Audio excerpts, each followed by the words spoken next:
Good evening, everyone. I'm Fred Burke. I'm the director of the Graduate Career Management Center at the Zicklin School of Business.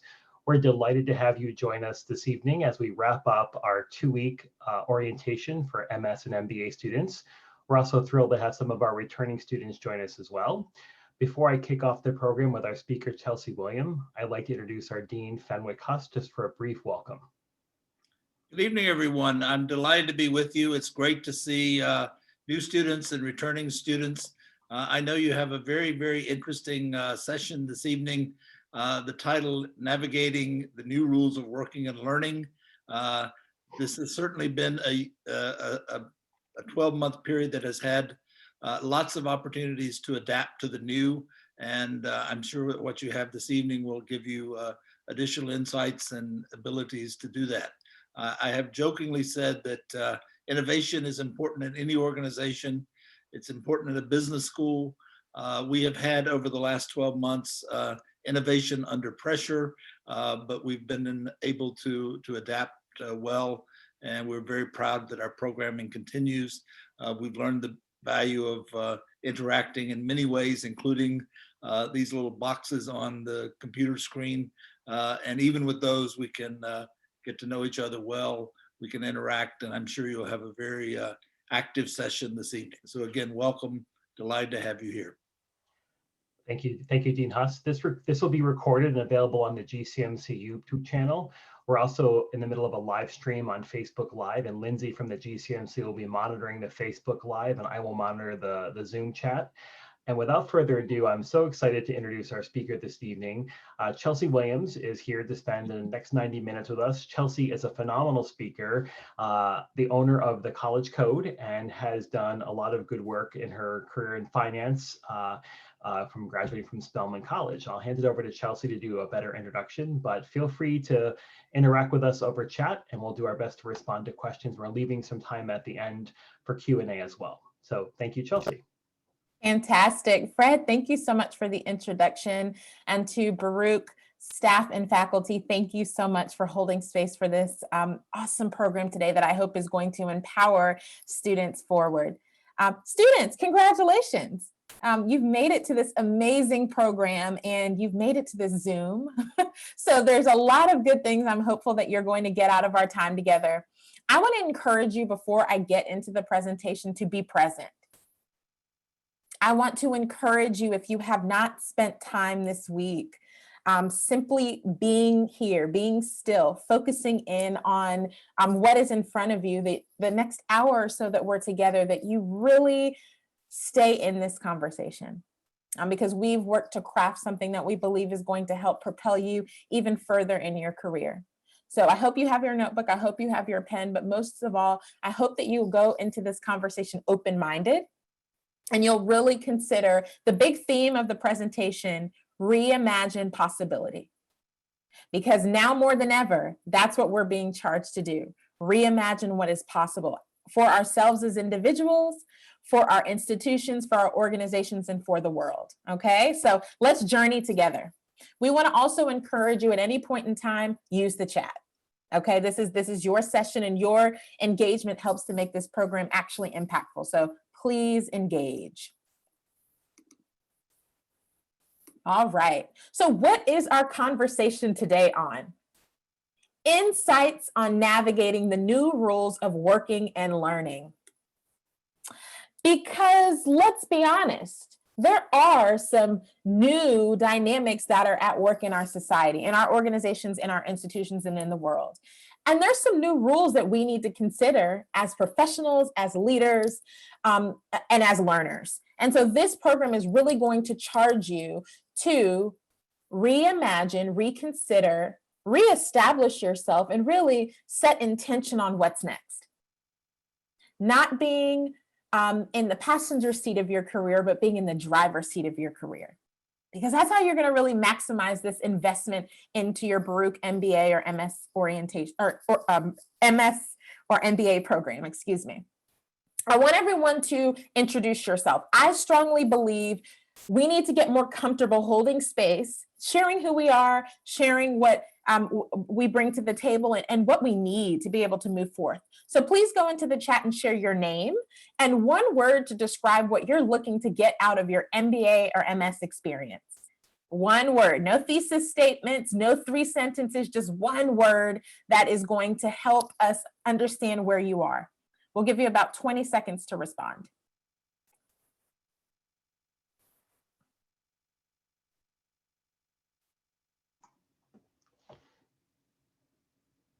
Fred, can you share a few of the words that you're seeing emerging in the chat?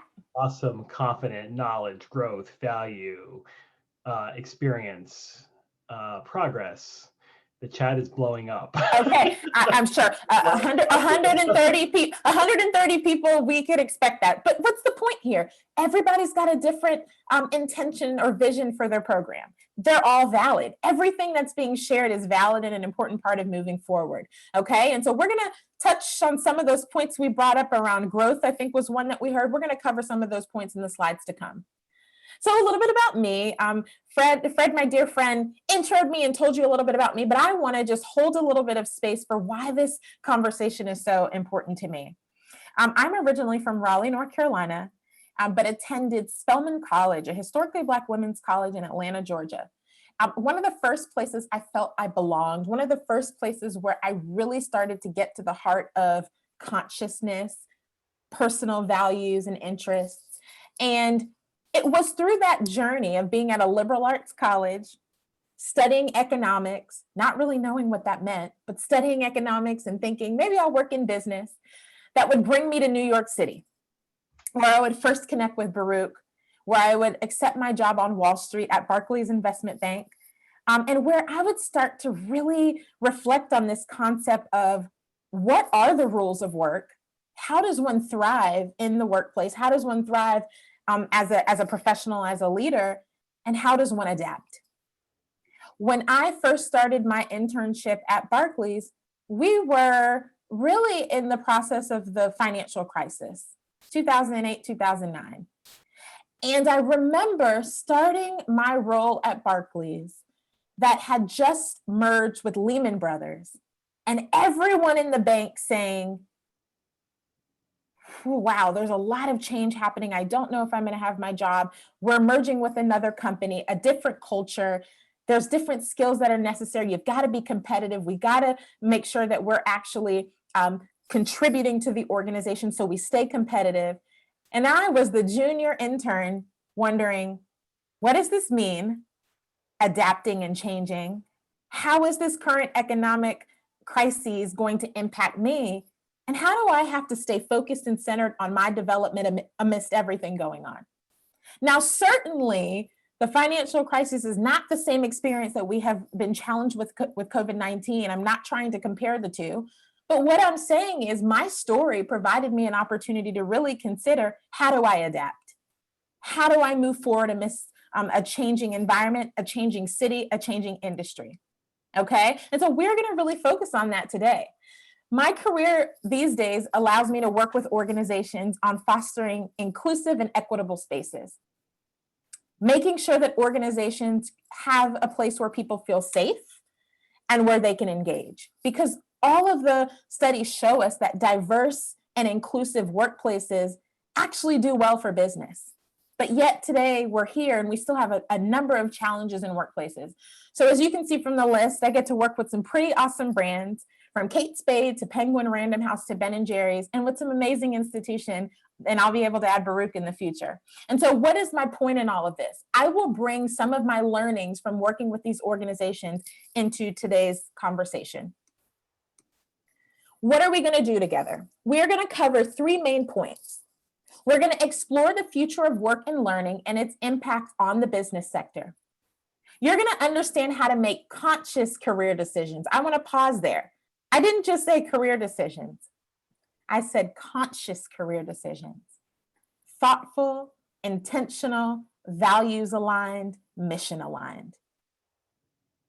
Now more than ever, we're being challenged to really ask ourselves, why an MBA? Why really? Why this particular sector industry?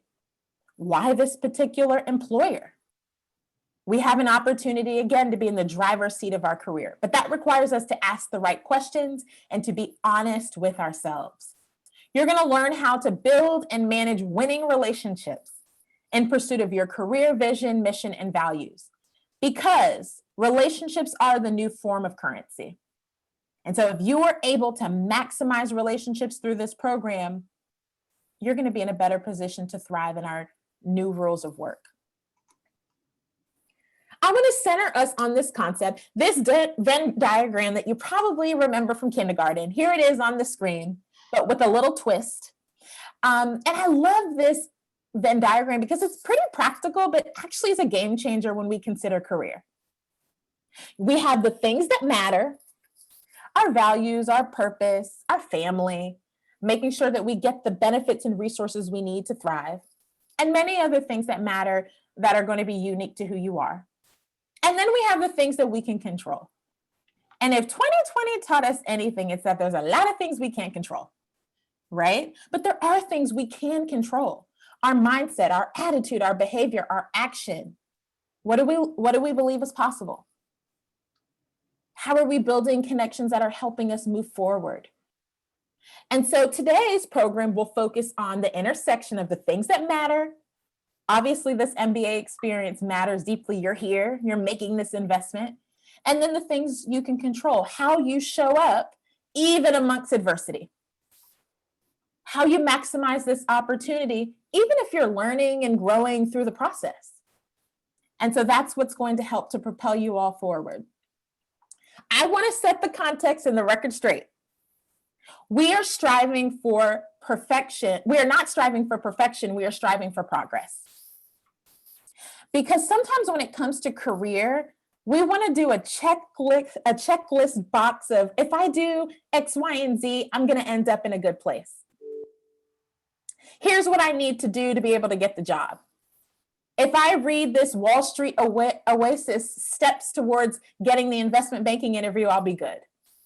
And I want to let us know during times of significant change and uncertainty, we have to remember it's the progress, it's the growth, it's the steps that we take every single day that ultimately ends up making the biggest impact.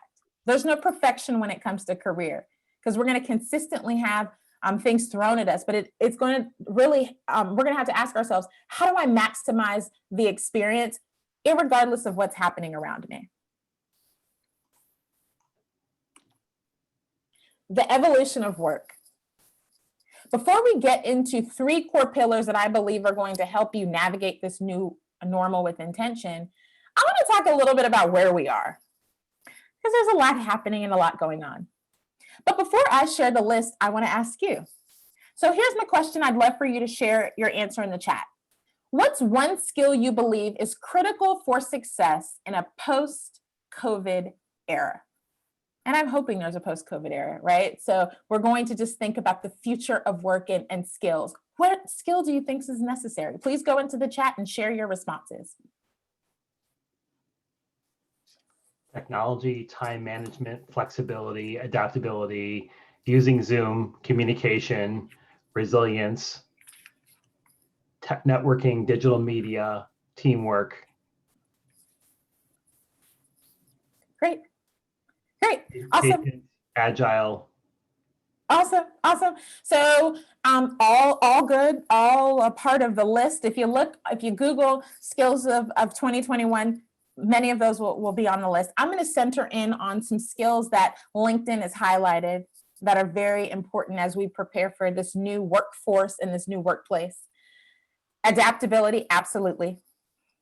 Connected with this concept of adaptability, being able to pivot and transition is change, being able to navigate change. Another point is emotional intelligence, which again, a lot of times in MBA programs or in college itself, we focus on the technical skills. We focus on the specific major or the specific concentration or the specific class. But I want to challenge us, those interpersonal skills that sometimes we don't think are so important, actually are now some of the most key drivers in professionals' abilities to advance. And skill. When we talk about what it takes to be a manager, when we talk about what it means to be a leader of a team, a leader of a function, emotional intelligence, inclusive leadership are key pillars, okay? So absolutely agree with everything you shared, but did want to share a few of the skills that are most showing up on lists. Some other things I would challenge you to consider are data visualization. No matter what role we want to go into, how do we understand the role of data? How do we communicate data through storytelling? And how do we use that information to help us make future decisions? So the data piece is another skill that is going to continue to evolve. There's a lot happening. There's a lot that has happened, right? And so I've highlighted here just a short list of some of the topics that I believe when we talk about the new rules of work and learning that maybe you've been considering. I certainly have. Concepts around the gig economy. Okay, we'll start there. And this concept of not necessarily going directly into a formal employer, freelancing. Some of you might be considering working for startups or entrepreneurship. The gig economy has increased significantly over the last 5 years. Upwork reported that they have had some of the highest numbers of people joining the platform and leveraging their skills with organizations than ever before. That's going to continue.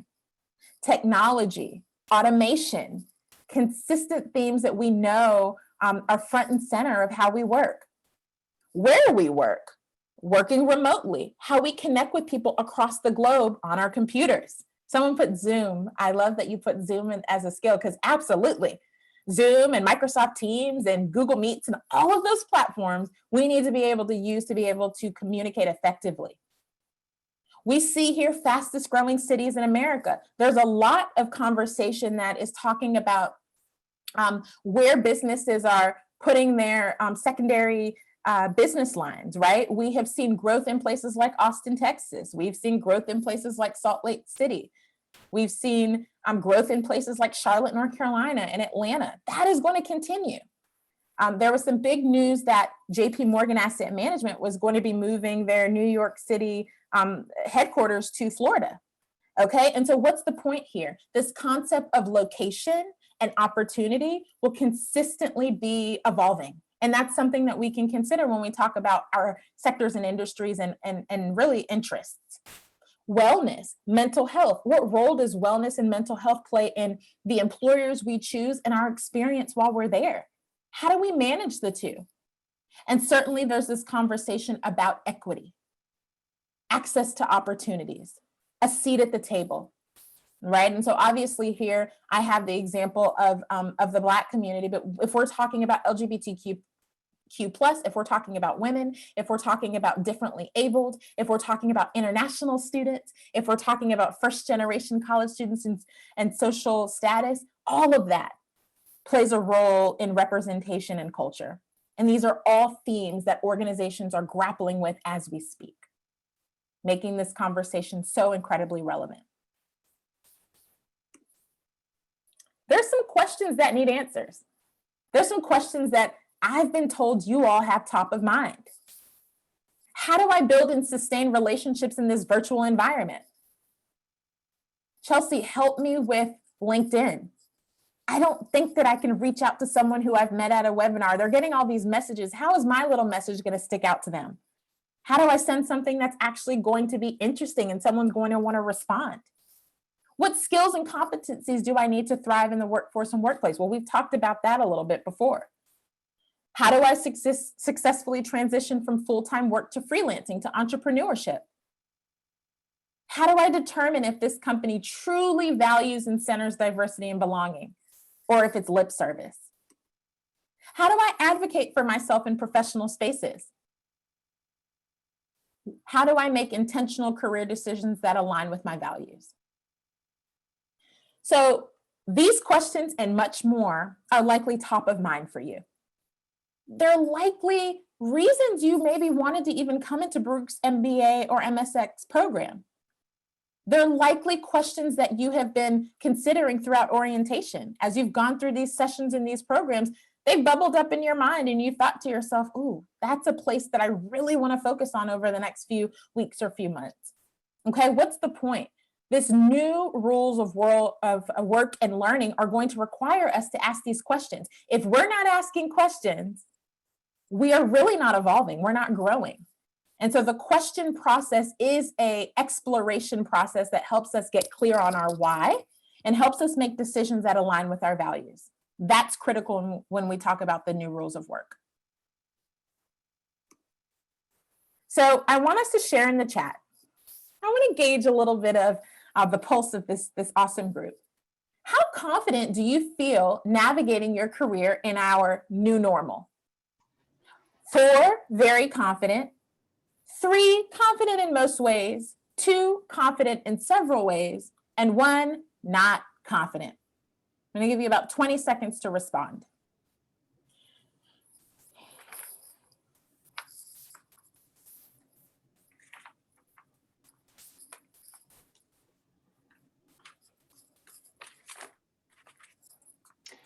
Seeing everything come up, lots of 2s, some 3s, a couple of 4s, but lots of 1s and 2s. So I think a lot of people are looking for some confidence to be in this new normal. Yeah. And I appreciate people being honest and saying 1 and 2, Mm-hmm. Being a little vulnerable to be honest. And then on the other side, there are people that are 3 or 4. Yep. So thank you, Fred. So we have a mixed bag. And I absolutely agree with Fred. The transparency and the vulnerability is often where we need to be able to really grow. And so for those of you who responded, I'm not so confident right now, Chelsea. You're not that far off from many people. For those of you who were saying, in some ways, I'm confident, I'm hopeful that this presentation is going to help you to reconsider again and reimagine opportunity. For my folks who are confident in most ways or feeling very confident, I love it. But we also know that tomorrow or next year, that confidence can change. And so this process is ever evolving as we talk about our careers. And it's a place where, most importantly, we've got to reflect and say, where am I and where do I hope to be? And what do I need to get there? And that's what we're going to talk about over the next few slides. So we have crafted 3 insights to propel you forward. So there's a lot of best practices to help support you, but we really wanted to think about what's going to be most helpful to this amazing new MBA and MSX class that's going to help them really win in 2021 and beyond. And so we narrowed down our list. And our first is we want to encourage you to build a growth mindset. Some of you were like, growth mindset? What's a growth mindset? We want you to understand that growth mindset focuses on individuals who believe their talents can be developed through hard work, good strategies, and input from others. And so when it comes to a growth mindset, it's like a muscle that is built through time and through getting involved and engaged. It takes work. It takes getting it wrong sometimes. Students who center a growth mindset see mistakes as ways to learn. They embrace challenges and persist in the face of setbacks. And I know that that's this class. I've had a chance to speak with Fred and others and really understand the stories of this group. There's some very dynamic, hardworking, humble, thoughtful, resourceful people who are here. So I don't doubt that that's possible. But when we talk about a growth mindset, we need to understand that it helps you take active control over how you view the world around you, how you process information, and learn to react in healthy, productive ways. I want us to understand in this new rule of working and learning, we've got to grow to glow. Where there is no growth, where we can't point and say, you know what? I really have seen myself step up and hold space for my voice. I'm not a person who likes to speak up often. I'm not a person who likes to put myself out there. But you know what? I'm realizing that I'm speaking up more. I'm asking more questions. I'm following up with employers and speakers. I'm really seeking to understand and putting myself out there for success. I'm going to get it wrong sometimes. Somebody may not respond to my LinkedIn message. It's true. But I'm still going to continue to take the steps because it's going to help me get to that goal that I have. And so I would ask you right now, when we think about 2020 or when we think about your career to date, it's likely that there is a mistake or maybe a challenge that comes top of mind to you. Somewhere where you said, I've learned here. I want you to consider that opportunity. I want you to consider what you learned. And I want you to think to yourself, why was it important for me to learn that lesson? I can tell you my lesson was around negotiation.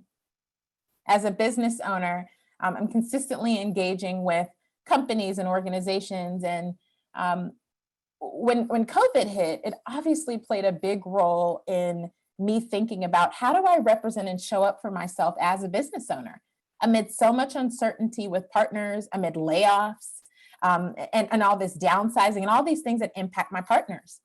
And so I had a conversation with a dear mentor who is also in the Baruch family. And we talked about the importance, my growth moment of really sticking to my commitment to myself. And so for me, that's this intention that I have set to be paid what I deserve as a business owner, irregardless of what's going on around me.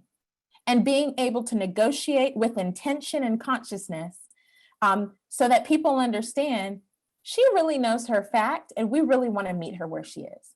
My growth moment was saying, I'm not going to back down. I'm going to really share and really hold my case and see where we land. Instead of giving in and thinking that I needed to necessarily just connect automatically with the first offer that came my way. So for me, negotiation has been a growth area. What has been your growth area?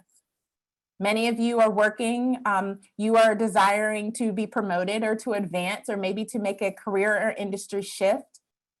Either you have made a significant step or taken a significant step that's going to help you get to the next level, or you need to take a significant step that's going to help you navigate to the next level. What's that step you need to take? Growth mindset is critical. Adapt to attract. I love this concept because we have got to focus intently on adaptability, changing, transforming to really attract what we desire. And so case study time, I want to share how I pivoted to position to double impact and revenue in 2020. Again, I'm a business owner. Most of my business is consulting and training. So you can imagine prior to COVID, I was on the road often, a few times a week, spending a lot of times in corporate offices, speaking with partners and clients. And I'll tell you, as we started to see the world change in March 2020, which we're almost coming up on a year, I remember thinking to myself, how in the world am I going to be able to do this when I can't go into organizations anymore? Everybody's working remotely. What's going to happen? What do I need to do? Could this be the end? These are the thoughts that I had. And again, I had a moment with a community of women entrepreneurs that I work with in New York City. And we were talking about this concept of adapting to attract. And one of the first things we considered is we have to pivot. If we are not prepared with that plan B, if we haven't considered the next opportunity, if we're only leaning on one particular source and option, we're missing it. And so thankfully in that moment, I had a decision to make. How was I going to pivot my services to be able to reach our clients and partners where they are? How am I going to take what was traditionally done in person and transition it to digital form so we can meet people in a way that was effective? Well, thankfully through time and a great team, we were able to get there. Bumpy at first, uncertain at first. And through time, as we got our rhythm, and as we said, we are committed to pivot to position, we were able to reach people where they were in terms of helping organizations engage their teams and engage their workforces. Ultimately having one of the best years we've been able to have. But what did it require? We couldn't stay stuck in March and say, the year's over. We had to quickly say, what are our challenges? Where are our clients? What do they need? And what resources do we have to tap into to be able to move forward? And it's the same thing for you. As you think about this concept of adaptability, I want you to understand that being adaptable means being a perpetual optimist, seeing the opportunity, exhibiting extraordinary resilience. Again, I know this is a Zoom room full of resilient people, but making sure that we're consistently thinking about getting up when we fall down or when we pivot in a direction that's not optimal. Adaptability skills can be possessed both in attitude and action, and one can't exist without the other. What's my attitude? Optimistic or pessimistic? What actions am I taking? Am I being at the driver's seat of my career? That's the question and the opportunity today. And so I think when we talk about adaptability and what it means to be adaptable, I want you to consider this concept of questions, decisions. Do I know what's happening in the world around me, in the industry or sector that I'm interested in? Am I keeping a pulse on those areas? If I am, I'm asking myself questions like, what current changes are happening around me or in my sector? If I'm interested in going into the consumer goods industry, what changes are happening in that industry right now? What's happening on a global scale? What's happening on a national scale? What's happening in New York City? That is something I must follow. It's not something that I should say, well, I guess I'll figure it out at some point. I need to be at the top of my game and understanding what's happening. You want to ask yourself questions like, who are you learning from? Because in this new normal and this new rules of work, we've got to be lifelong learners. Every single opportunity experience, really taking it in, both the things we're learning in the classroom and the things we're learning out of the classroom. We've got to really consider, what questions are we asking? How are we leading amid adversity? And so when we talked about adaptability and change, I want you to understand our questions and our decisions oftentimes are going to lead us down the pathway that's going to help us move forward, even if we're uncertain of what's happening around us. Okay? Point 3, our final point, resourcefulness. So when I tap into a growth mindset, when I adapt to attract, and when I leverage my resources, I can really win at the new rules of work. So the resourceful conversation is one of my favorites, because I'll tell you, with my time with undergraduates and graduate students, I do think one of the areas where we can really focus in is on this concept of resources. What do I have around me? What is within my reach? And so I'll give you a case study again, as I think through the challenge of COVID-19, having to pivot and position really quickly, I found myself with a big question. How do I make an impact in partnership with others? And I said, you know what, I really need to speak with someone who has thrived in the concept of effective partnerships, how to build partnerships at scale. And so a certain woman came to mind that I heard speak on a webinar at a company. And I wrote her information down. We connected on LinkedIn. She accepted my request, which was awesome. But I never sent a message after. And so we had kind of just been connected over LinkedIn for like a year, really, no communication. And when I was challenged with this question of how do I build effective partnerships, she was the first person who popped into my mind. And so she's very active on social media. And there was one day that I said, what do I have to lose? Because sometimes when you're really in demand or when you're really desiring something, you say to yourself, I'm going to just put myself out there and whatever happens, happens. So this particular evening, I said, you know what, I'm going to just send her a message and ask her if she would be willing to hold a 30-minute meeting with me. I'd be happy to pay her for her time, but I really just would love her brain, her brilliance for a few questions that I had been struggling with over about a month. Sent her the message. I'm thinking it's going to be like no response. And within an hour, she responds and says, sure, Chelsea, thanks for reaching out. I'd be happy to speak with you. Here's a link to my calendar. Schedule some time, pay the fee, and then we'll spend some time together, right? Like I want to be able to support you. And I remember in that moment, I said to myself, it cannot be this easy. Because I had always built up in my mind that There was a challenge to get to very successful people who had really created a name for themselves. Why would she respond to me? She didn't have anything that she owed me. And in that moment, I had to learn, I had to get out of my head and get into that vision that I had. And so what do I want to encourage everyone to do here? I want you to write a list of 20 resources that you have within your reach. I want you to think broadly about your network.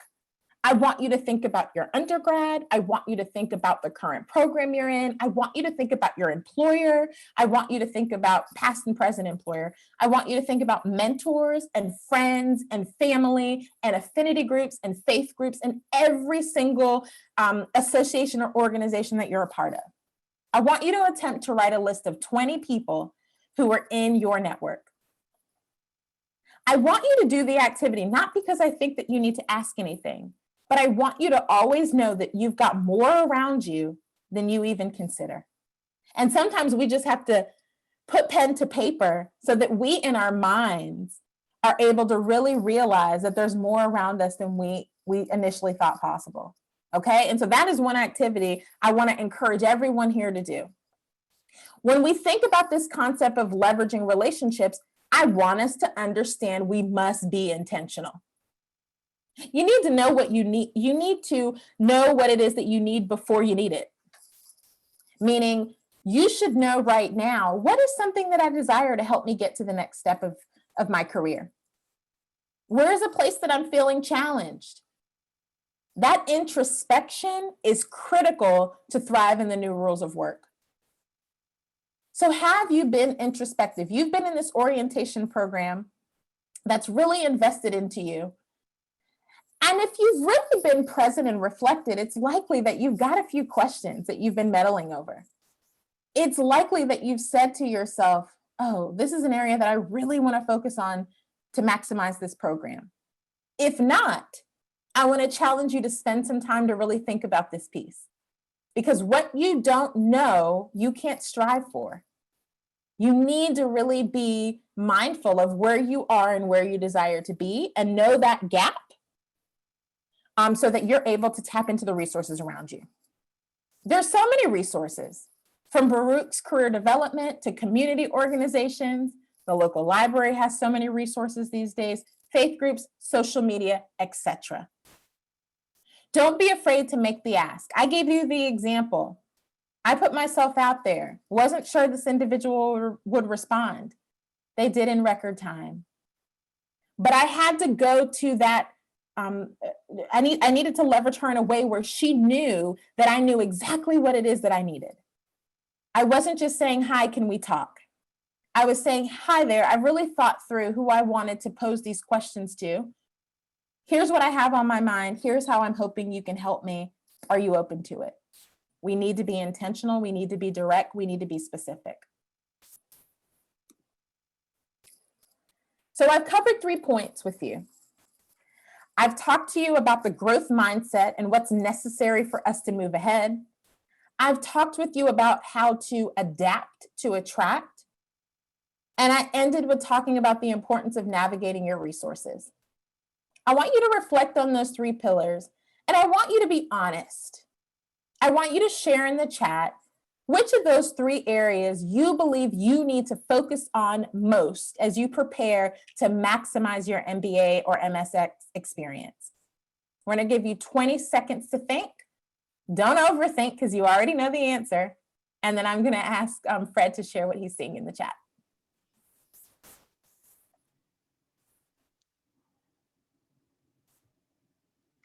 Seeing lots of 1s and 3s. Some 2s, but a lot of 1s and 3s. And here's the thing I'm going to say, I'm not surprised. I know that you are adaptable. I mean, we know that by the sheer nature of those who choose to come to the MBA program and those of you who've been accepted. I mean, that was all in your application. So that's clear. Number 1 and 3 are the big pieces. And I will tell you all, when we talk about this concept of mindset, it really is one of the big challenges that people have. Because my ability to, when we talk about mindset, we're talking about, again, attitude, behaviors, what do I believe is possible? So if I'm going into a situation already doubtful, or I have imposter syndrome, meaning like I don't feel like I actually have a place here, I don't feel that I really belong, I don't feel like I really have a voice, there's no way I'm going to be able to navigate change really well. There's no way I'm going to be able to leverage my resources because I'm not even confident in who I am and what I bring to the table. So why would I ever want to ask someone to help or support me? And so I want to encourage you this mindset piece. I want you to take some time to really write down, what is it that you're not believing about yourself? What is it that you are thinking is the biggest challenge in your ability to really envision what is possible for you? The mindset piece, again, will not change overnight, but you're going to have to be proactive yourself and reminding yourself why you're in this program. What's the big why? What's the big opportunity? For those of you who put resourcefulness as your area of focus, I really want to challenge you to understand that activity that I mentioned to you just might be the game changer. It's likely you have not sat and wrote down the resources that are already within your reach. If you take the time to write down the resources within your reach, you'll know where you have gaps. You'll look at the list and say, oh, this feels very family heavy. Or you'll say, oh, this feels very much like my current employer. All I have on my list are just people I work with. Well, what happens when you leave your job? Those same people are not going to be around you every day. Are you going to be okay? Are you going to be able to sustain yourself and push yourself forward? You need to have a diverse group of networks and relationships that are going to help you to really reach those goals. And so I encourage you to do the resourcefulness activity and really pulse check where you are. Most importantly, I want you to give yourself grace. There's a lot happening around us. Everything that you want to do may not happen this month, may not happen this year, may not happen in the program. But as long as you're setting intention, you're being reflective, you're making conscious decisions, not what you think your peers should do, but what you know you need to do to get you to that next step, you're going to be able to navigate the new rules of work well. It's not about looking left or right. It's about staying in your own lane and maximizing what's in front of you. That's critical. SMART goal. I think this part I'll challenge you to do independently, but I do want to talk about this concept of goal setting, this concept of writing things down.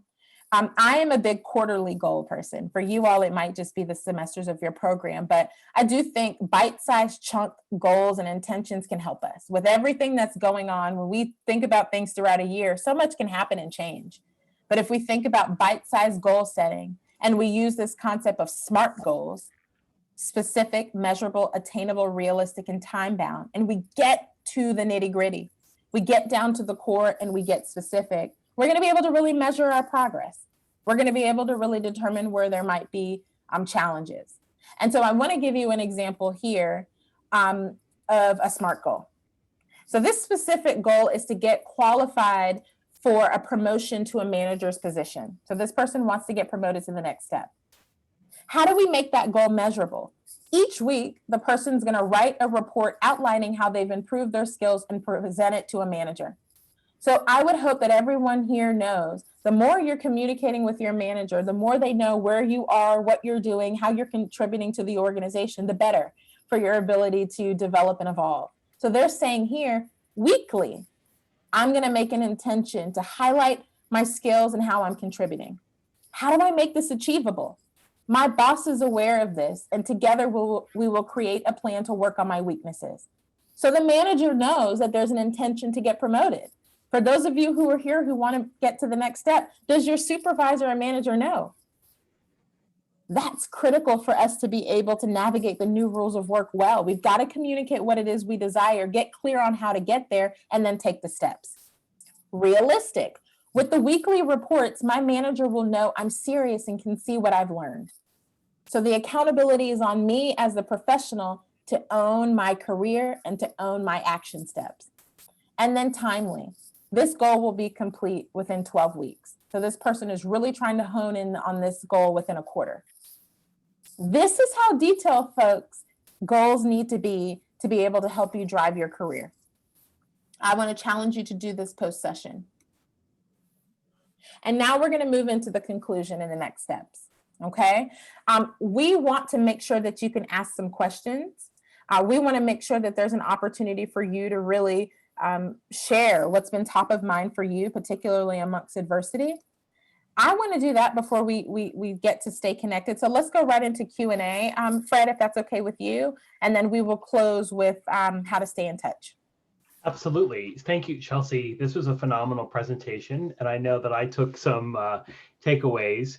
Would you prefer people to chat or unmute themselves and ask directly? What would you prefer? I am open to either or. So feel free. Let's unmute, because I want you to get comfortable showing up and sharing your voice. Great. So go ahead with anyone has questions. Feel free to unmute yourself, introduce yourself, and ask your question.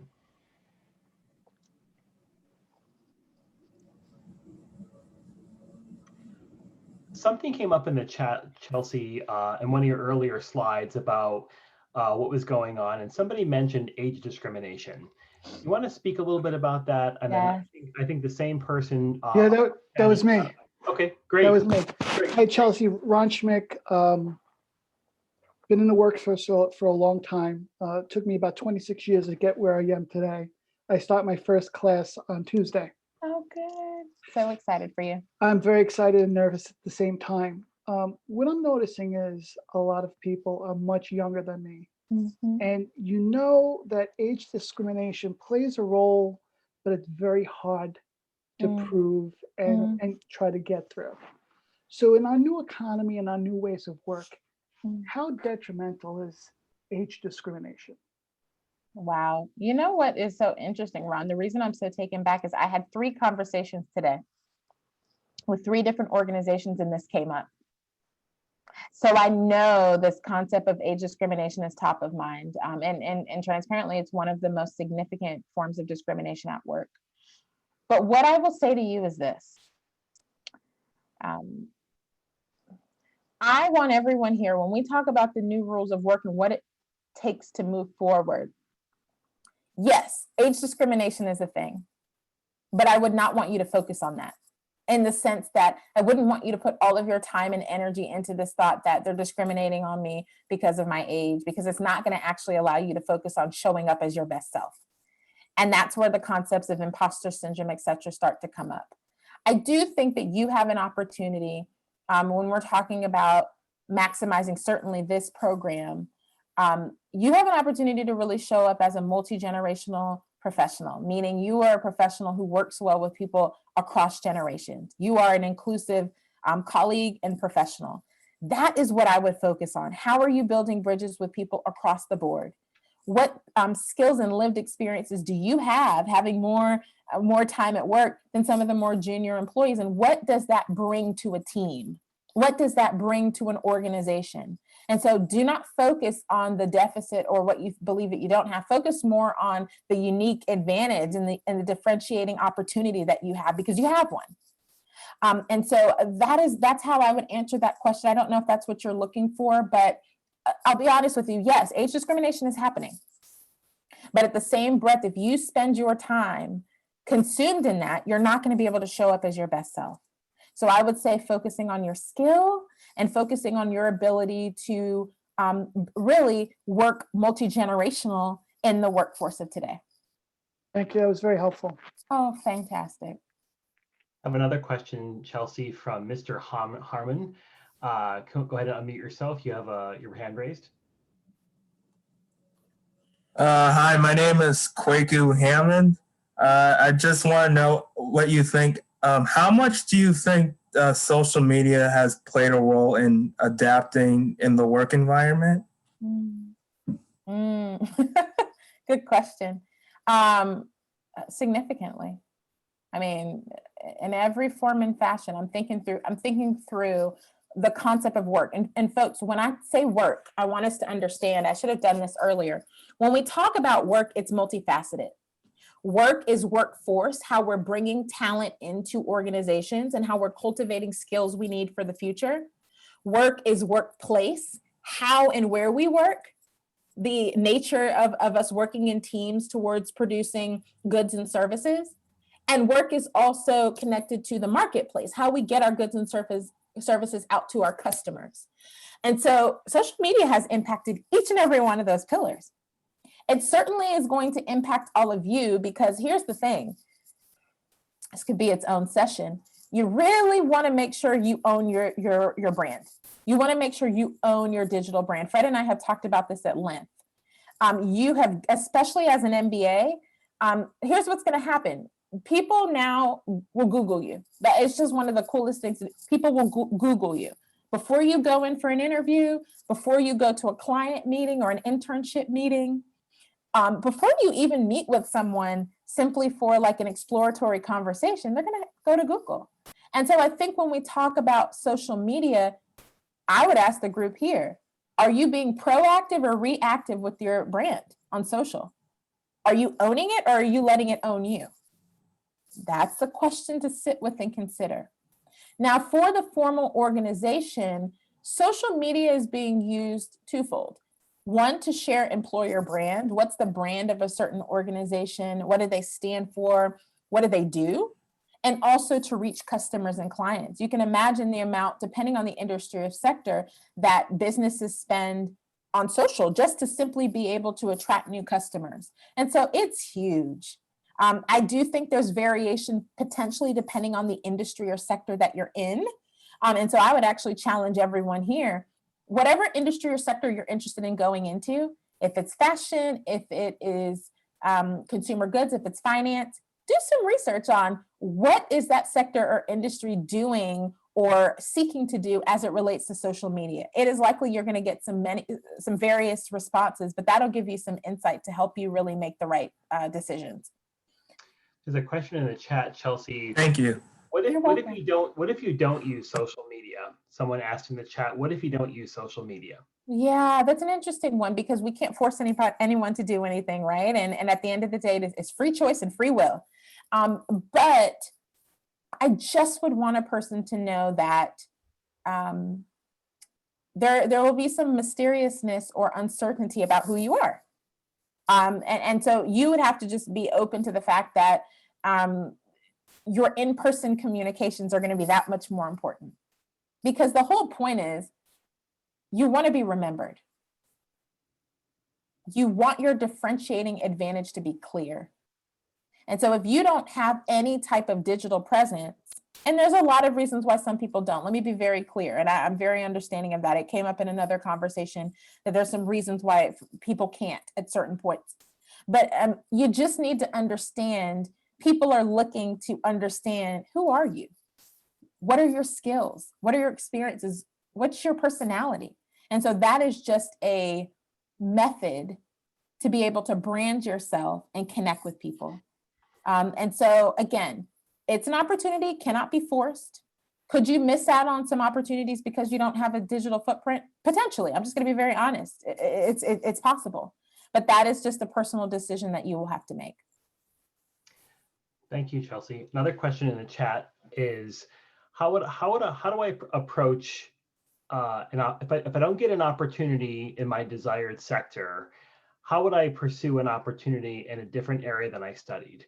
So maybe you can speak a little bit about the pivot. And I think that, in our office, we really try to be more holistic and not put everybody in blocks. And we revamped our MBA curriculum a couple of years ago to allow people to pick courses around their area of focus, and using that so some flexibility to kind of explore different areas and acquire new skills. But maybe from your perspective, you can share, like, how would someone pivot if they study a certain area and they're not successful? How do they pivot to something else? Yeah. That's like the question, that's like the career question of 2020, even into 2021. It's a beautiful question, because I think a lot of people have it top of mind, because when we've been in this place of adversity and change and transparently trauma, people really have an opportunity to think about their why. Fred said what I often say, we always need to be thinking about transferable skills. But we don't only need to be able to identify our transferable skills, we also need to be able to communicate our transferable skills, right? I think there's an opportunity now that there's a lot of content and resources online for free 99, meaning how much can you self-learn and gather information and resources that is at least going to give you more exposure and experience than your normal person in the industry or sector that you're interested in navigating into. The third piece is the concept of relationships that you and I talked about earlier. You must be thinking about relationships in the standpoint of, if I'm looking to make a pivot, who is in the industry or sector that I'm interested in navigating into? Who are the key players, but who are even people who are in my peer group who are there? How can I build bridges with those individuals? How can I ask them what they think? If I say, listen, I want to transition from accounting to a marketing role, maybe financial accounting to consumer packaged good marketing, which is very different. How do I make sure that I put a list together of folks who are currently in marketing roles? If I can, people who are in consumer marketing spaces, how do I set up 30 informational interviews or calls? And I just listen, what are the reoccurring themes that are coming up? And then based off of some of those reoccurring themes that they're mentioning, how does that tell me what next step I should do? Is it a certification? Is it that I need to consider certain activities that are going to put me more proximate? And I know it's hard because we're virtual right now, but that's just the kind of thought process that we need to have to really move forward. Okay. Yeah, and I want to add to this person asked the question, by all means, make an appointment with an advisor in the GCMC. We would be delighted to be your coach, and we flush this stuff out every day with students. And sometimes people come for their MBA to pivot, and some people are using their MBA or their MS to move up in their organizations. So I just want to plug, by all means, meet with someone in the GCMC. We'll be happy to help you kind of flush some of that out. Couple questions are coming in. Do you think, Chelsea, that productivity, efficiency, and the whole creation process has been affected due to COVID, or affected due to remote work? Oh, good question. I think it depends. I think there's some individuals and some organizations who have been more productive virtually. But I think there's some people, I think there's some individuals, some groups who have been challenged. One example, and again, you all know that I've shared, I'm in the equity and inclusion space. In December, we lost 100,000 women in the workforce in this country.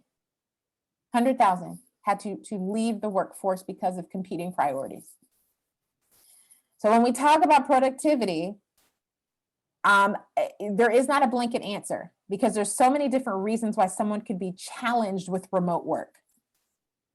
I think that when we're also talking about remote work, we need to understand learning styles and experiences that people have and that they're navigating. Some roles are a little easier to do remote than others. The big point you want to consider is, how do you thrive as best you can in a virtual environment? How do you communicate more effectively? So this is what I tell folks. If you were communicating strong in person, or you felt like you were meeting weekly with your manager or your teammates when you were in person, it needs to amplify when you're virtual. So you go from one time a meeting once a week to potentially meeting a few times a week, or even if it's just an email touch base. Hey, just wanted to check in. Here's what I'm working on. Here's what I'm doing. Can I support you in any way? Because again, what's the point? You want to be top of mind. You don't ever want anyone to think, what is Kevin doing? What's Ann doing? You want to make sure that you're owning that communication stream and the communication lines. So I think that's a good question. I think it's a personal question, and you're going to have many different answers depending on the individual. Great. Another question that came in is, how do I challenge myself to be more outspoken and make myself more of an attractive speaker in this environment? This is something that's very hard for me. I love that question so much, because that was me. That was me when I first started my career in finance. I was like the one who they'd be like, she's just staring at the screen, or she's just staring in the meeting. She doesn't say anything. But I had managers and mentors who were like, I know you have something to say. You've got a voice in there. So what I would say is, like, give yourself grace, because our voices evolve through time. Our voices evolve as our experiences and our confidence and transparently our values and interests are refined and clear. But you also have to put the work in. You got to push yourself. So one thing that I would tell you all, it's my biggest trick. I started doing it at the offset of COVID, and it created so many opportunities, but I will not enter into a Zoom meeting without introducing myself in the chat. To the extent that I can, right? Unless someone's like, we're not using the chat, that's different. But if I have the opportunity to hold space and to share who I am, I'm not giving people a paragraph, but I'm saying, hi, my name is Chelsea Williams, founder and CEO of College Code. So excited to be here. I'd love to connect with you on LinkedIn, dropping my LinkedIn hyperlink. I'm always going to hold space and introduce who I am. If not for anything, but for me, to flex the muscle of communication and for showing up for myself. And so that is one suggestion that I would give you. Think about one practical thing you can do. I have been with other students who've said, Chelsea, my thing was every time I'm in a meeting, I ask at least one question. I make sure that I am going in with a thoughtful question. And unless I can't answer it, that's a different point. But I'm always going to have a question ready before the meeting, during the meeting. Again, it's about flexing the muscle and repetition and consistency. Good, thank you. We have another question about, in this COVID environment, meeting new people seems impossible. How do I build a network with each other? Start here. This network that you all have, the 109 people who are still here, I mean, if you work it right, this network just might change your life, right? So start with Baruch, start with the amazing institution that you're a part of. Build connections with each other. It's likely that one of the biggest questions you have or roadblocks you have, somebody on this Zoom has the answer to, or can help to support you in reflecting over. And so that is one thing that I would say. Do not underestimate being able to build relationships with your fellow peers and with your staff and faculty members at Zicklin. That's critical. And then the other piece is, think outside of the box. One thing that I did when I first started my business and I was trying to get connected in different industries and sectors was Eventbrite. I would go on to Eventbrite and I'd say, my goal is to attend one networking event a week. So I go to Eventbrite and I look for any type of programs that had to do with like human resources. How do we manage people? I'd look for programs that had to do with diversity, equity, and inclusion. And you would always find webinars, speaker events that were free, right? So I was also trying to be economical. So I'd say, how can I find just a place to just meet and connect with people who have shared value and interest? And I did that for about 3 months. Once you start doing that, you're like, okay, I need to divert my time in other ways. But what's the point? I put an effort and intention in to be creative, to leverage my resources and to show up. And so just think about what makes the most sense for you. But I do think most importantly, leverage and navigate this. This is a part of that investment that you're paying to be a part of the MBA program, is the relationships you're building with each other. So please don't overlook that. And Lindsay from the GCMC put a shout out to our LinkedIn page. We'd like you to join our LinkedIn group. We have over 4,000 people in our group, and that's a great place to start. So thank you. Another question is, Chelsea, what's the most important skill you look for when you hire an employee in a remote work environment? And maybe you can speak to that from some of the corporate work you're doing with some of your clients as well, because we try to bring real examples in, but having your perspective might be great this evening. Yes, I'm happy to respond. For me, it's adaptable. I got to tell you, that is, and literally, as we've added some new people to our team, which has been really amazing. It's been, listen, here's the job description. Here's the job description on January 28th, 2021. But please note, it could change in June. On June 1st, 2021. Are you okay with that? So this concept of adaptability, every employer I'm speaking with is like, yeah, if you were thinking that the job description is going to be what you're going to do for forever, like, please don't apply, because it just could change. We're in such a place of transformation and change. So adaptability, I think, is a really good one. And then the other one that I think is going to continue to grow is just how do you engage with people different than you? How are you inclusive as a colleague, as a leader, as a manager? How are you someone who brings people together and doesn't necessarily have favorites or not be able to really create inclusive spaces. So I think that those are my two. That's great. And a couple of students are already sharing their LinkedIn profiles to link in on the chat, which is awesome. I love it. I love it. And I'm also going to add mine as well as we speak. Great. Chelsea, can you speak a little about how to set limits? Someone asked about how to set limits. I think a lot of us are working around the clock and we love what we do, but what's some advice and tips you have for setting limits and boundaries working remotely? Yeah, that's a big one. Communicating and sharing your expectations and sharing kind of where you are with your team. I mean, I think I will tell you all, that's one of the biggest things that I am working on, even as an individual, is having my day of rest and really respecting it. And my ability to do that is my ability to empower my team. Because when I show up and I'm really taking that day of rest, they can take theirs too. And so I think communication, like making a decision and saying, no work on Saturday, no work on Sunday, or I am going to stop doing all work at 6 p.m. unless it is absolutely urgent. And then making sure you communicate that with folks. Because if they don't know, they might email you at 8 p.m. And so I think you really have to start to own your decisions, own your vision and your values for your life, and let other people who are around you know.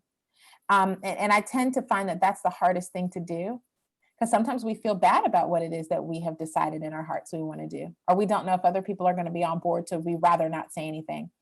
But it's better to communicate that up front. So I think that that's something that can be really, really powerful as we talk about wellness and taking care of self.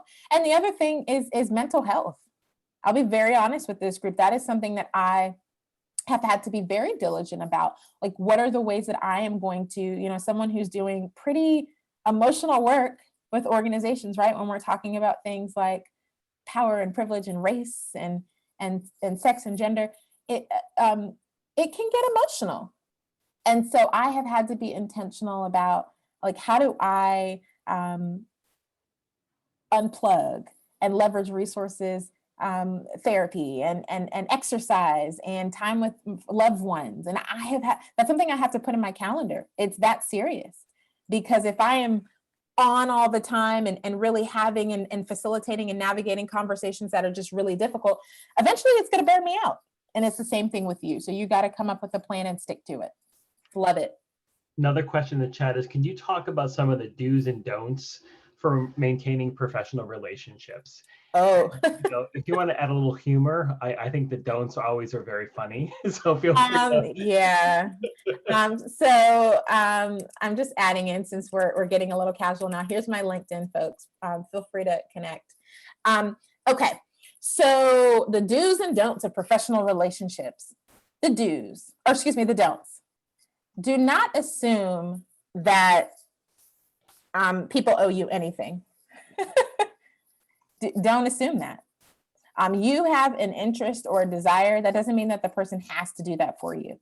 So always approach relationships with grace. Always approach your asks with grace. I think that another don't is, do not ask someone for their time if you're not very clear about what it is that you're seeking to get out of their time. So anytime that you're setting up networking, and you're going to do a lot of that through your MBA, you're going to want to speak with people to hear about their career paths, their industries, their sectors. But I know I can speak to so many people who say, gosh, that person asked me for 30 minutes and I was present. I took things off my calendar to be there with them, but yet they didn't even come with questions, or they came with questions that they could have Googled, or they weren't really attentive. They were multitasking as we were having a conversation.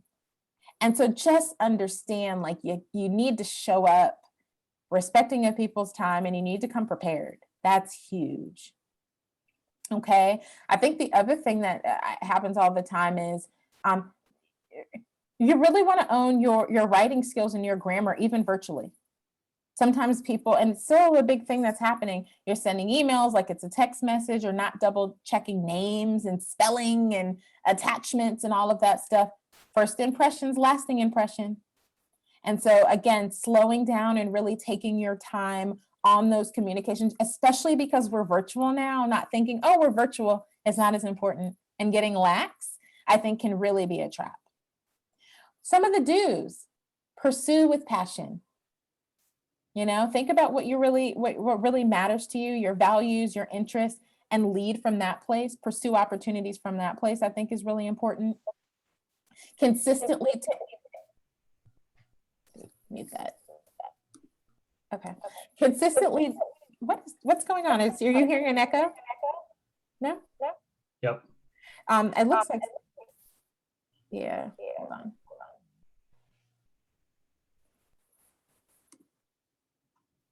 Hello?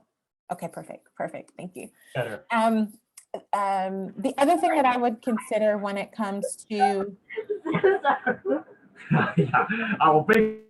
the other thing that I would consider when it comes to how you show up is consistent evaluation of where you are. The introspection piece I talked about not too long ago, making sure, for me, it's quarterly. I told you I do intention setting and goals, both for business and for my personal life, quarterly. And I literally am honest with myself, brutally honest, of what's working and what's not. And I make sure that that's something that I'm consistently evaluating and assessing. I don't assume I'm good, right? Like, I don't need to continuously assess how I'm showing up and what the opportunities are. So that self-awareness piece, that's another big new rules of work trait that all of us have to focus on, including me as your facilitator. Great. Somebody asked if they can ask a career advisor about communication skills, and absolutely. And we also have resources on Baruch's campus that we refer to. So you can absolutely ask a career advisor about communication skills. Another question that came in, and I love all these questions, and Chelsea, thank you for doing such a great job responding. What are the 3 most important aspects that you would say to help interviewing for a job remotely? Oh, this was, yeah, remote jobs. For interviewing, let me just be clear. Interviewing for a job in a remote environment, not necessarily interviewing for a remote job. It says, I'm just reading the question on the chat. If the speaker wants to jump in. Yeah, I'm going to clarify. Most important aspects when interviewing for a job remotely. So it sounds like it's a remote interview. Yeah, I think so too. Okay, so if not, you can clarify the question, but what are some things you want to think about interviewing remotely? One of the big things that I'm hearing is people getting very comfortable in the remote environment and not really putting in the effort to ensure that there's space and again, the mindset setting of what needs to be happening around you is in place before you present.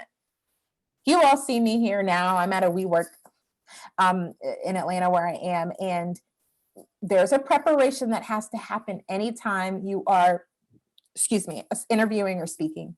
I have to put sticky notes on the door that says "Do not disturb." Like, I literally have to tell the neighbor, please don't knock on the door because I'm here. It's the same thing when you're interviewing. You need to let the people know when you're home, I have an interview that's about to happen, and I need you to please be quiet. For me, it's also headphones. I want to do as much as I can to divert noise. And so this is, for me, a part of how do I, even though I'm in a conference room, I still want to make sure that I have everything that I can that's going to speak well of me and the person who I'm engaging. So that environment piece, making sure you've got strong internet, because it's hard to have an interview if you're coming in and out. And I realize there's a lot of reasons why that's the case. There's an equity conversation there for sure. But I do think when we're talking about an interview, you've got to do as much as you can to show up as your best self. You need to prep and prepare. If you're not ready for the interview to show your best self, you need to consider rescheduling. If it's really a problem, better for you to ask, may I please have to next Monday? I need to work out some things on the back end logistically. Most recruiters are going to understand because a lot of us are being empathetic to what's happening around us. I mean, truly, this is what I'm hearing from recruiters. But you just showing up and there's like balls throwing everywhere and you're like, shh, and signs, it's just not going to work. And so I know to some people, it probably sounds really silly, but this is one of the things that I hear often, like, people have really not put the effort and intention into virtual, just respect of the person who they're interviewing with, and really planning and preparing ahead of time. So I think that that's one. The other thing is questions, I think is a big one as well. Just obviously making sure that you have thoughtful questions, the same thing as if we were in person, but thoughtful questions that are present. You want to make sure that the links work to if it's a Zoom meeting, that the links work, or Microsoft Teams. Here's another thing that actually happened with another MBA program that someone shared. They assumed that the interview was on Zoom. The interview was on, maybe it was Google Meets, which I believe you have to use on Chrome for certain laptops. And so they were assuming it would be an easy kind of like 5 minutes before, slide into the Zoom and have the interview, but it was on a whole different platform that they didn't have downloaded on their computer. And so you need to make sure you do those we did a tech check before today, right? You have to do those tech checks to make sure you're most comfortable, so you don't have to worry about all the things that could go wrong. So that's my thought. Somebody asked Chelsea if you have any thoughts about the virtual background or show your actual personal space. Do you have any preference to whether you see a virtual background or people's personal space? Well, I think it's totally a personal question. I don't love the backgrounds, but that's me. But I think that at the end of the day, people need to do what they're most comfortable with. As long as it's presentable, that's what matters. I'm not hearing a lot of noise from recruiters about the background. I think the biggest thing people say is not busy. You don't want anything that's too busy. That's going to distract from you and what you're bringing to the table. But do what you need to do to show your best self. That's what's necessary. If your home environment or where you are interviewing gives you anxiety, or you just don't feel as comfortable, or there's any type of a concern there, put the screen background up. That can help you focus, and that's ultimately what needs to happen. Great. We do virtual mock interviews in the GCMC, and so if you have any questions or want to practice, you could just contact the GCMC over email, and Deb at our virtual front desk will be happy to set up a virtual mock interview with one of the career advisors. Fred, can I share one more thing? I'm feeling very pressed to share this because it's something that I didn't realize was so important, but it is. In addition to when we're interviewing or we're speaking with people, even if it's on like interviews, like one-on-one interviews or informational conversations, lighting is really important, especially for interviews, because there have been times where I have heard, listen, and I am of darker skin tone, so for me, lighting is essential, or you're not gonna be able to see me and it's gonna be weird. But I do think as much as you can, when you are on a Zoom, do your tech check and make sure that you are visible. Make sure that you are sitting under light so that people can see you and connect with you, because I would hate for there to be any bias or anyone to think anything because they can't see you. And that was just a moment, Fred. I just wanted to share it because it's something that I've had to really make sure of myself. Yep, absolutely. Someone has a question about, do you recommend accepting all LinkedIn requests we receive? We as the student that asked the question. LinkedIn request. You know what? Again, personal question. Regarding accepting of LinkedIn requests. Yeah, personal decision. Ultimately, there's a lot of LinkedIn spamming going on, but I think at the end of the day, if people want to connect with you, that's an opportunity to build your network. And I think that that's positive. Yep. Someone has a question about keeping their personal and professional network separate on social media. They use their LinkedIn for professional, but Instagram for personal stuff. It seems like Instagram is becoming a bigger platform where events are posted more often. Any thoughts? Great question. LinkedIn is the premier place for professionalism. For professional connections. But here's what I'll say. Here's the caveat. It depends on your industry or sector. Because I told you all before that I do work in the fashion and beauty space. For fashion and beauty, they're on Instagram is a great place for them to connect and network. I see it all the time. And so you really need to consider, what industry or sector am I interested in?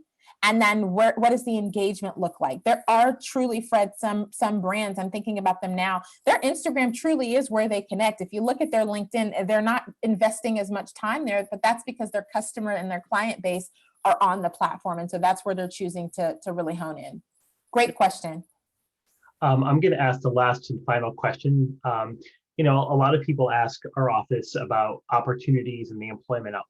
And having worked in career services after 9/11 and during the 08-09, meltdown, this past year we have seen steady employers hiring, steady internship placements, steady needs for employers to hire, and students obtaining and reporting good job offers. What are your thoughts on the employment outlook? What are you seeing from the work that you're doing? Because we're not seeing any. I mean, some industries are a little slower than others, but graduates are coming in and getting internships and reporting full-time job offers to us. So I know that we're trying to keep ourselves connected to the external focus of the college, but what are you seeing from your perspective about the employment landscape? Every time I get on LinkedIn, I see hiring is happening. I'm seeing jobs all the time. In fact, most of my partners email me weekly and say, hey, we've got some roles. And so, again, industry sector wise, I always say that, Fred, there are variances, we know. But remember, a part of adaptability is, yes, you might want to be in a sector really bad, or an industry or a sector really bad, but realize because of the pandemic, they've been very impacted. Like hospitality is one example. It doesn't mean you won't ever work in hospitality. It does mean maybe you should consider a secondary option just so that you can be employed right now. Because I can tell you, the hospitality space, big hit last year, okay? And probably through this year as well. And so your ability to think about other sectors or industries that are even like closely connected is wise. Great. Well, Chelsea, it's almost 7:30. Thank you for the 90-minute presentation. A big virtual round of applause for your program tonight. Everyone seemed to be really engaged. I'm going to stop the live stream and stop the recording. We'd like to have folks stay on for a photograph with Chelsea. So if you want to stay on and show your face and take off your profile, we would love to have you on for a quick photograph on social media. But Chelsea, on behalf of the Zicklin School of Business and Baruch College, and we're just so thrilled to have you spend 90 minutes with us tonight. So thank you very much. Thank you. I'm so honored, and I wish you all, students, truly